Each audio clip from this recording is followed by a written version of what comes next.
Hey everybody, how's it going? Day 2 of the 3-day minicamp is in the books, and let's talk about what can be talked about. Same kind of deal as yesterday.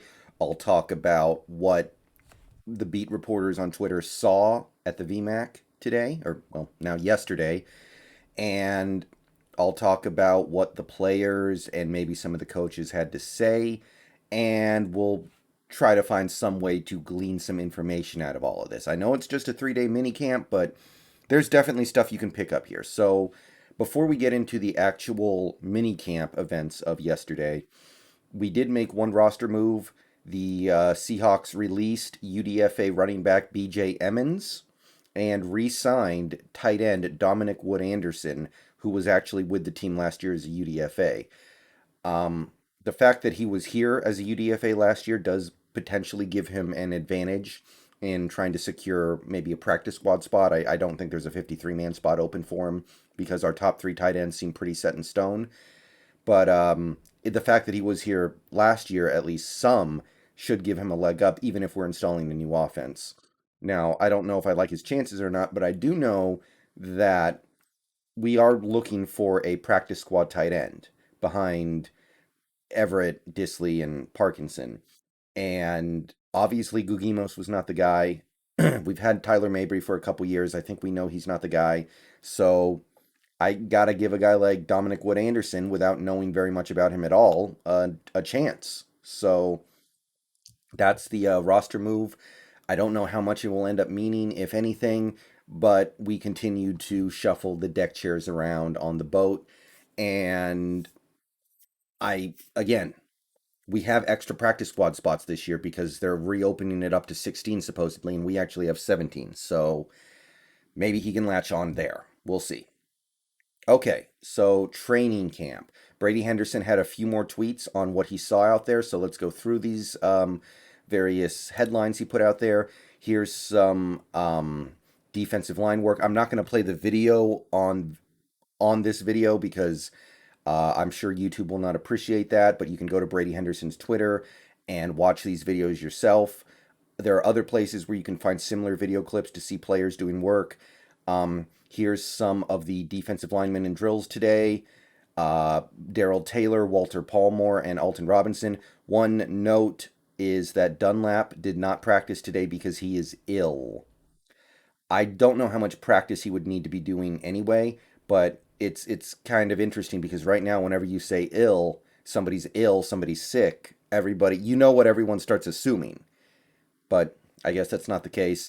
So again, the way in which this defensive line utilizes their personnel this year is going to be fascinating, and I'm really, really interested to see how we split up snaps here. All right, so next tweet from Brady Henderson. Participation was the same as yesterday outside of Dunlap not participating. Brown still sitting out. Penny out. Eskridge out. Homer out. Adams, Carson, Alden Smith, all not there, but all have excused absences. So in terms of who's actually on the field working and who's not, nothing's really changed. There was some 7-on-7 at the end of the day, apparently, which is always exciting. The players actually get to get some work done in an environment that somewhat resembles an actual NFL game.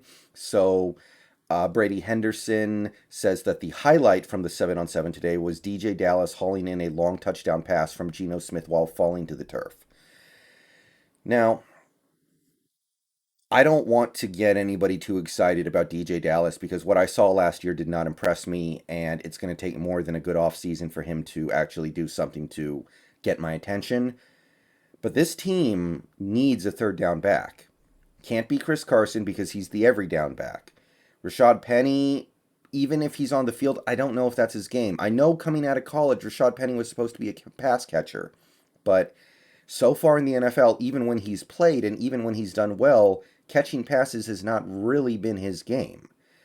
And Alex Collins has never been that guy in his career, so DJ Dallas, I didn't really like what I saw from him his rookie year, but if he can become a quality third down back for us, then that really takes the some of the ceiling off of this offense, I think, because that's something I feel like we're lacking right now. So if DJ Dallas wants to actually do something this year, that would be really cool. So I'm keeping an eye on things like this.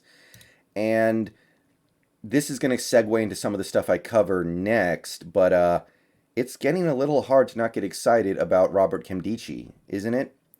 So this video, go look up this tweet if you haven't seen it yet. It's a Brady Henderson tweet from yesterday, from day two, and it just talks about how excited and energetic Nkemdiche has been. All right, so now that all that stuff's out of the way, there's probably a few other things you could look up. Let's talk about Nkemdiche and some of the stuff that he had to say when he was talked to by interviewers and reporters. He said that after being out of football in 2020 because he was not on a team, he said that being back in the NFL now, I have a newfound appreciation for the opportunity to play football. He says he feels like a newborn, or, well, he rephrased after saying newborn because that's weird. He said, I feel like a rookie again.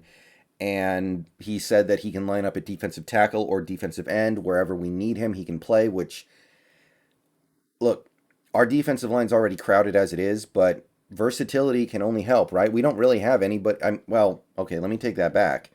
We do have LJ Collier and Rasheem Green, but even with that, it's good to have guys who can line up in both spots.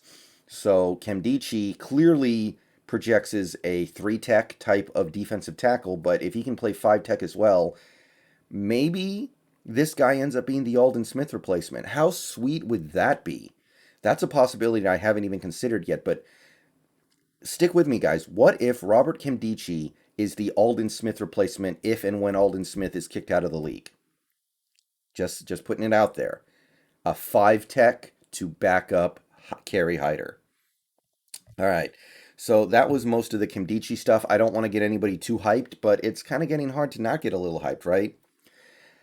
Onto the offense, Tyler Lockett was asked about Shane Waldron stuff, and Lockett had this to say: I knew what type of offense we was going to be. He's brilliant. Once you study it, you can see what kind of offense we're going to be.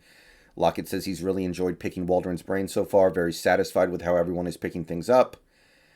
Um, he says that the biggest difference in the offense is that there's more freedom to do a lot of stuff. Says this is the most freedom he's ever had in the NFL.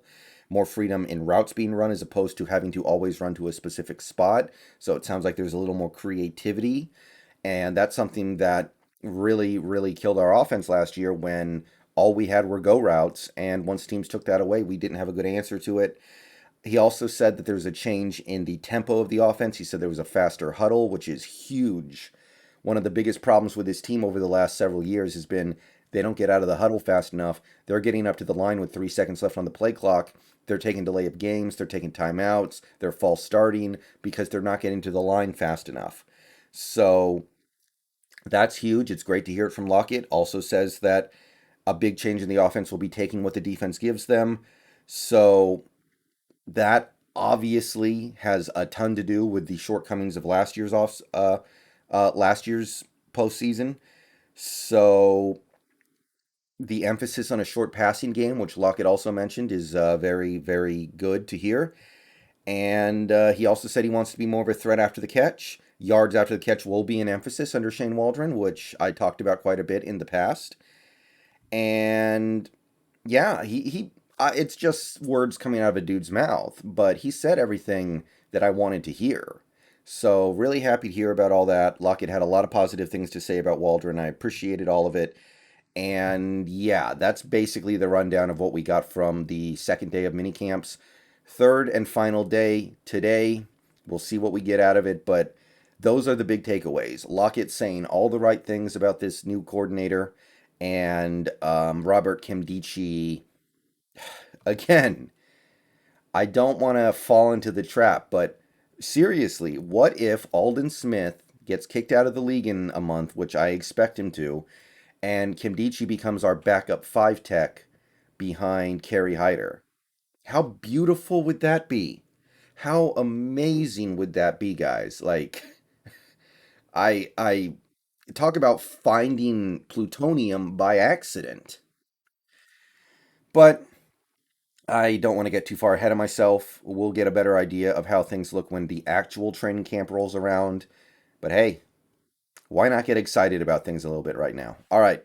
See you guys later today. I'm going to do a Jamal Adams video either today or tomorrow, so keep an eye out. And yeah, peace out. Go Hawks. See you guys later.